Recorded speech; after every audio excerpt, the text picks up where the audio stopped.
Yesterday, the Niue Legislative Assembly continued with the second reading of the Appropriation Annual Bill 2012 and Assembly draft estimates of expenditure and revenue ending June 2013, with an expectation by the government that the third reading will finalise the document ready for implementation. Report from the Public Expenditure Committee on the Budget Estimates 2012-2013 was also discussed yesterday.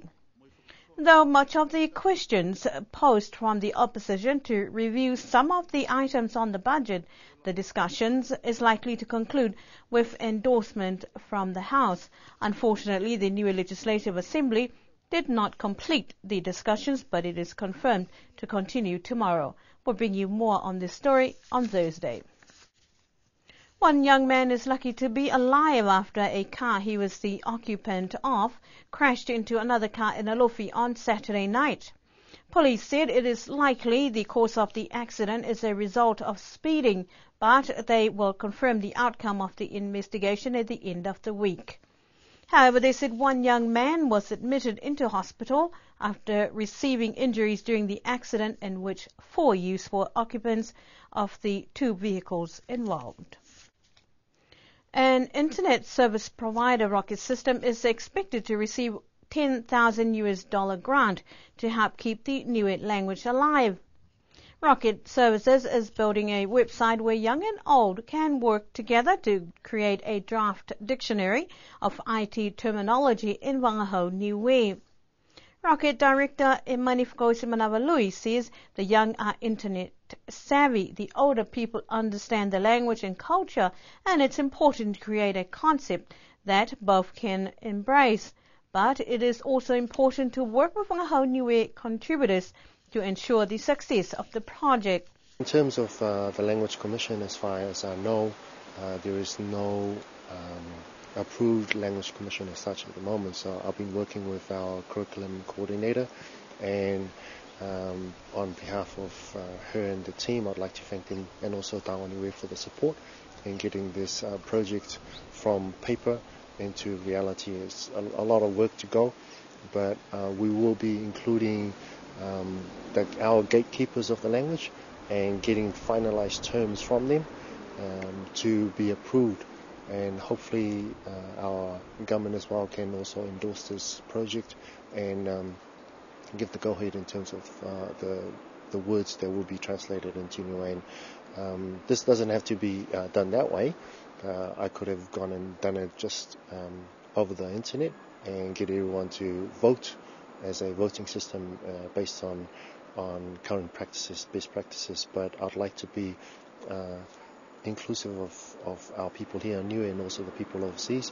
So basically, all the words will be taken from this and be analysed, and they'll be given to our language gatekeepers, and then they will be able to finalise the term, one single term, and then I'll take that list and be able to translate. There's a lot of hard work to be done, but I believe that with us working together as a Niue community, and this basically helps our language and to be preserved, not just for us here in Niue, but also for the future. And on top of that, it's a good way of collaborating between the young and the old. In Niue, our people or our young people can speak fluent Niue.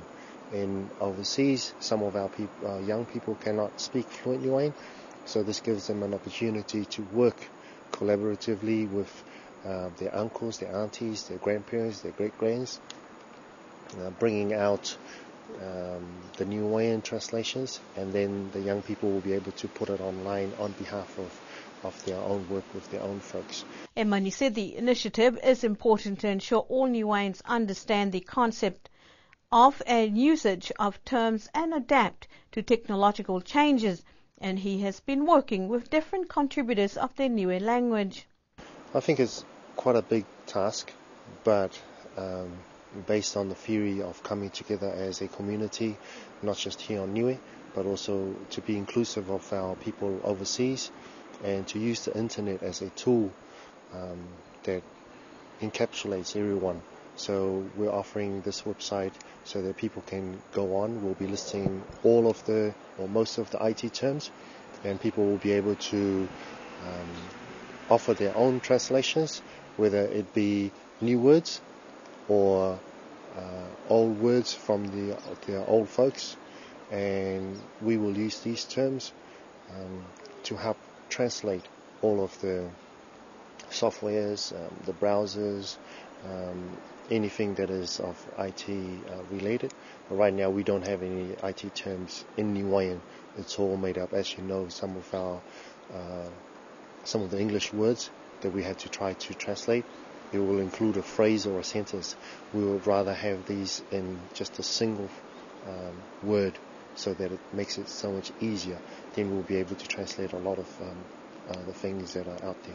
Globalization poses a threat to many languages, but particularly to the languages of small Pacific islands like Niue. The grant for the project comes from the Internet Society, ISOC, a body that works to keep the Internet open and accessible to people and communities throughout the world. This morning, the Niue government was presented credentials from Papua New Guinea High Commissioner to Wellington. His Excellency William Dim arrived on the island last week and this morning made the presentation to Premier Honourable Toke Talangi. His Excellency said his trip is to develop on relationships established by many previous leaders of Papua New Guinea with Niue and other islands in the Pacific, and the connection between PNG and the people of Niue. From early missionaries to political relationship, His Excellency said the two countries have many things in common for their people. However, His Excellency did voice his country's challenges, especially the political sector. But he also commended his country for the wealth bestowed on Papua New Guinea, with huge revenues from minerals expected to receive into the country's budget in 2014. Approximately $16 billion will increase Papua New Guinea's wealth in a couple of years. His Excellency thanked the government of Niue and the people for accepting his credentials and wished the relationship prospers for the future. Honourable Toke Talangi returned these sentiments with support of the developments in the Pacific and the continuing relationship between the two countries.